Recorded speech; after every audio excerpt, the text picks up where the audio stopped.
Toda campanha tem uma equipe, porém pouquíssimas trabalham realmente como uma. O gestor de tráfego está otimizando anúncios, o marqueteiro está ajustando o discurso, o coordenador de campo está mapeando o território. Cada um trabalhando duro, mas dentro da sua função, e cada um com um mapa diferente em mente. É exatamente aí que a campanha começa a perder, não para o adversário, mas para si mesma. Em mais de 20 anos trabalhando com marketing, eu posso dizer que o problema mais comum que eu encontro não é um candidato fraco, não é um orçamento curto, não é um adversário forte, são equipes desalinhadas. Cada profissional envolvido na campanha tem uma função, sua linguagem, sua prioridade. O digital fala em engajamento, o campo fala em dominar território, o candidato fala em proposta. E esses três raramente estão falando a mesma coisa, no mesmo momento e para o mesmo eleitor. O resultado disso é uma campanha que trabalha muito e avança pouco, porque esforço sem alinhamento é um movimento sem direção. E foi para resolver exatamente esse problema que eu desenvolvi o Canvas do marketing político digital. Não é mais uma planilha de planejamento, não é um checklist de tarefas. É um mapa estratégico e visual que coloca toda a equipe na mesma página, literalmente. Nesse vídeo eu vou te apresentar o Canvas, o que é, de onde veio, como está estruturado e o que cada bloco representa estrategicamente dentro de uma campanha eleitoral. Se você ainda não assistiu ao vídeo sobre como o eleitor decide o voto, as 6 etapas da jornada do eleitor, eu recomendo que você assista antes.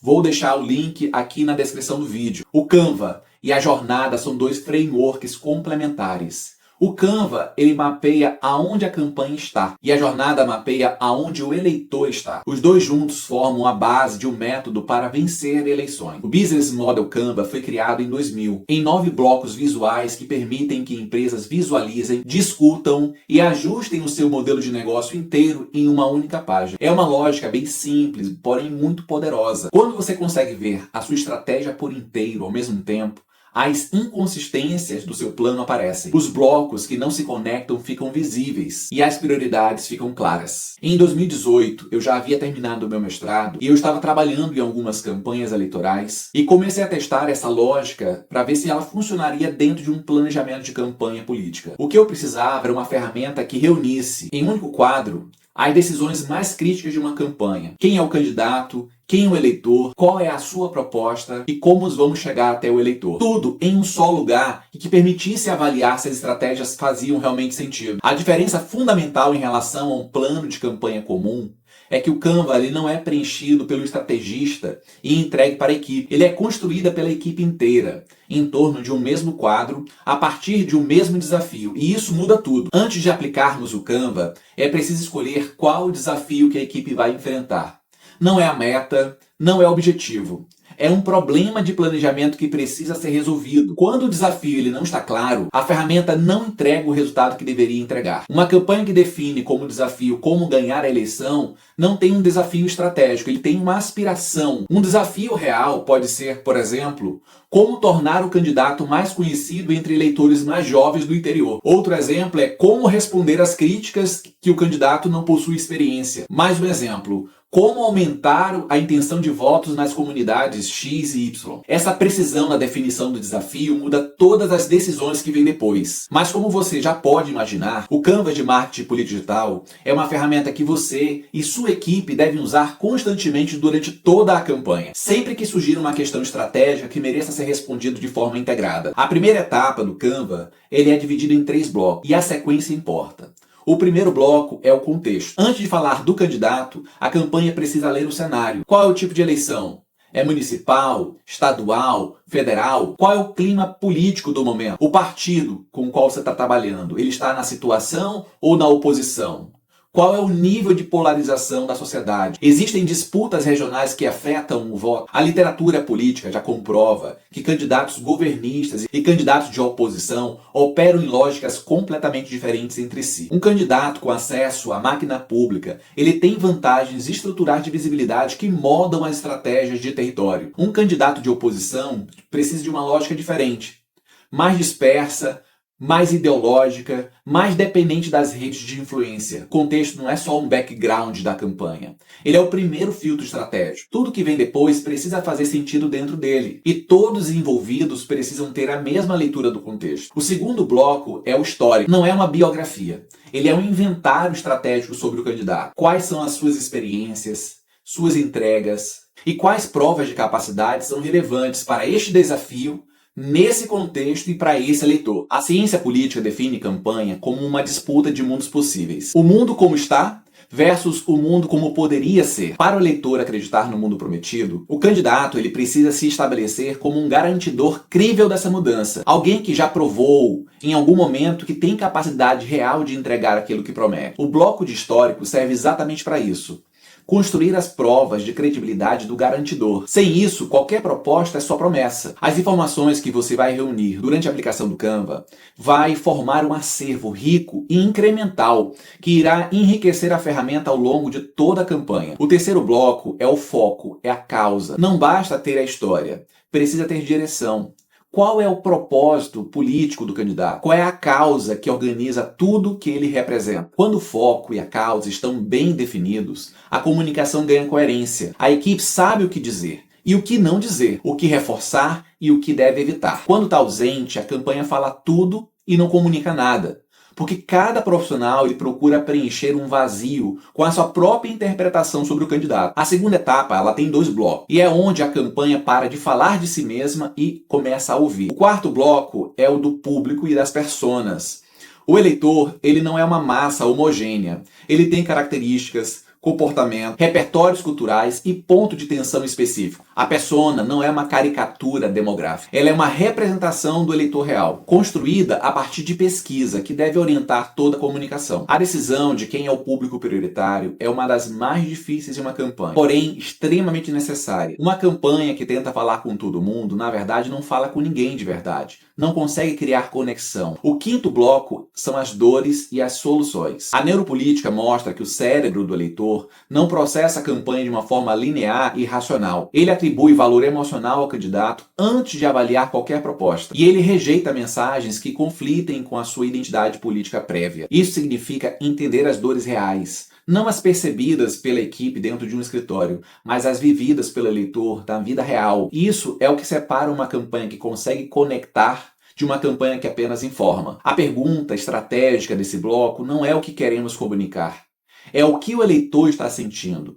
E o que ele precisa ouvir para confiar. A terceira etapa é onde o que foi identificado nas etapas anteriores se transforma em um compromisso concreto. O bloco de propostas e projetos, ele fecha esse triângulo. Quem é o candidato?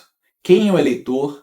E o que conecta esses dois de uma forma crível? A boa proposta ela não é a mais técnica. Nem sempre, inclusive, é a melhor. É a que o eleitor consegue visualizar, consegue entender e acredita que vai acontecer, porque ela foi construída a partir de dores reais mapeadas na etapa anterior. O bloco de parceiros é o que muitas campanhas subestimam. Os parceiros, eles não são só os aliados políticos formais. São lideranças que transferem sua credibilidade para o candidato dentro da sua comunidade. Uma parceria estratégica diz ao eleitor que alguém que ele respeita já avaliou o candidato e confia nele. E isso reduz o risco percebido e facilita a decisão pelo voto. A parceria certa, ela sinaliza que o candidato tem capacidade de governar, porque não governa sozinho. A quarta etapa é onde a estratégia começa a circular. O bloco de presença digital e conteúdo não é só o que você vai fazer nas redes. É a decisão em quais plataformas o candidato vai existir, com qual frequência ele deve se comunicar, com qual linguagem ele deve utilizar e qual o objetivo em cada uma das redes. E o ponto crítico é que essas decisões precisam estar coerentes com o estágio da jornada do eleitor em que o público se encontra. Um candidato que ainda possui muitos eleitores na fase de consciência, ele precisa trabalhar com formatos de alcance. Um candidato com eleitores na fase de consideração, ele precisa de formatos e conteúdos mais profundos. E confundir os dois é um erro mais caro que uma campanha de marketing pode pagar. O bloco de fonte de tráfego é onde a campanha decide como levar a sua mensagem até o eleitor. Tráfego orgânico, pago, relacional, tem lógicas diferentes e custos distintos. A combinação entre eles precisa ser planejada e revista conforme a campanha avança. A quinta etapa fecha o Canva com uma realidade operacional. E tem um bloco que a versão anterior do Canva não tinha e que muda profundamente a natureza do Canva. O bloco fornecedores e ferramentas define quem executa o plano e com quais tecnologias. O Canva ele não vive no papel, ele precisa de estrutura para funcionar. O orçamento é o bloco mais honesto do Canva e ele serve como um filtro delimitador entre ideia e prática. Aqui, a campanha testa se o que foi planejado nas etapas anteriores se é realmente executável com os recursos disponíveis. O orçamento ele não é apenas o quanto se tem, mas é como se prioriza o que tem. E por fim, o bloco de indicadores. Essa é uma das mudanças mais significativas da nova versão do Canva, porque dependendo do seu objetivo, do seu desafio, você vai precisar de indicadores específicos para avaliar o seu resultado. Na versão anterior, o planejamento ele terminava no orçamento. Agora, ele termina com uma pergunta. Como vamos saber se está funcionando? Os indicadores transformam o Canva de um documento estático em um sistema de monitoramento. Antes, podia haver métricas de vaidade, como curtidas, seguidores, visualizações, mas os indicadores são métricas orientadas ao desafio. E responde se a campanha está realmente avançando na direção que precisa. Um Canva sem indicadores, ele é um plano sem feedback. Campanha sem feedback opera no escuro. Imagina duas campanhas que chegam em uma reunião de planejamento. A primeira começa com uma pergunta: quais plataformas nós vamos utilizar na campanha? É capaz que em 20 minutos ele já tenha uma lista completa, né? Com Instagram, TikTok, WhatsApp, YouTube. E com isso eles conseguem fazer ali a distribuição do orçamento e parece ter sido uma reunião produtiva. A segunda reunião começa com uma pergunta ainda na fase de pré-canvas. Qual é o nosso desafio estratégico nessa eleição? Demora mais, gera desconforto, mas quando essa pergunta ela é respondida com rigor, o contexto é preenchido com clareza, o histórico do candidato ele ganha foco, serve de fundamento, as dores do eleitor ficam evidentes e as decisões de plataforma que vêm depois disso fazem mais sentido, porque estão dentro de uma estratégia maior e não no lugar dela. Primeiro exemplo, a campanha vai ficar ajustando criativos que não funcionam e não sabe o porquê, monitorando métricas que não servirão para nada. A segunda está usando indicadores para tomar decisões táticas, com base em dados reais que conseguiu levantar durante a dinâmica. A síntese que eu quero que fique: Canva não é só um documento de planejamento, ele é um protocolo de alinhamento estratégico, é uma ferramenta de inovação, construída pela equipe, orientado pelo desafio e monitorado por indicadores. A diferença aqui é fundamental.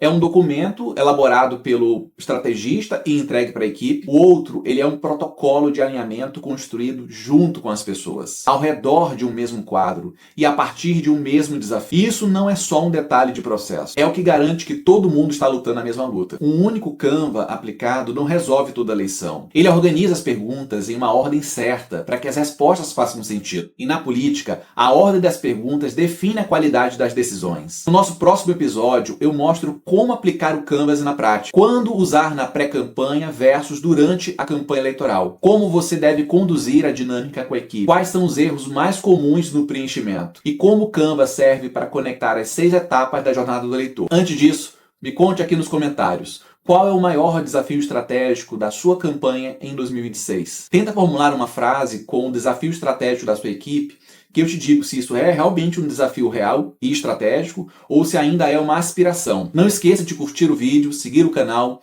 marcar o sininho para ser notificado dos próximos vídeos e lembre-se, eleição é decisão e decisão é processo.